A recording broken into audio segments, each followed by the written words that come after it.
Мен Темирбекова Гүлзат ханым. Өзім желтоқсанға қатысқам. Менде сотрясение болды. И соныкін кейін кезде тізем мен суставтарым қатты ауырғаннан кейін мен больницаға барып едім. Менде миокарда бар жүрегімде.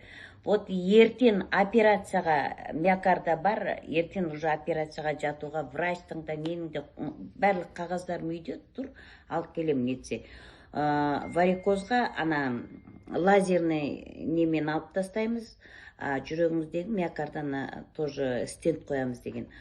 Содан кейін мына зәурешті кездестім. Содан осы офисқа келдім. Офисқа келгенде маған мына магний водородты посоветовала, что без операции, без ничего, не варикозда кетеді, неңде кетеді дегеннен кейін, и жақсы болыпты ғой деп, ниет етіп, мына бір пәшкесін алдым басында. Одан кейін бұл бір пәшкесін алғанда менде обострение болды, басым қатты ауырды. Мына жүрегім ауырғанда даже мини-инсульт алдым. Мини-инсульт алып, мен 3 күн мына бір аяқ бір қолымды көтере алмай қалдым. 3 күн, 3-ақ күн. Сол 3 күннің ішінде ударный дозамен, мынадан мен 4 пачка іштім күн өсінге дейін. Ударный дозамен, басында бірден ішіп едім, ана обострение болғаннан кейін, ударный дозамен 2-2-ден іштім. Ертең-ерте. Оны ішкенде қалай?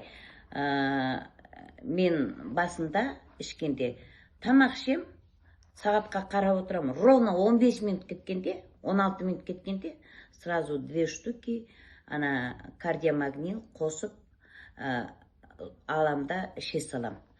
В обед тоже тамақ ішем, сразу сағатқа қарайым, қарап отырып, сонымен деген 15 минут, 16 минут кетіп баратқанда уже сразу 2 күн бірақ ішем.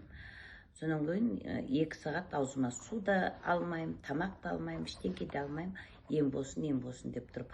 Сөйтіп, мына неменем инсультым, аяғым, қолым жіберді. Орында жатып қалдым, прям көтере алмай, еңіреп, жылап. Сонан кейін мінекей менде живой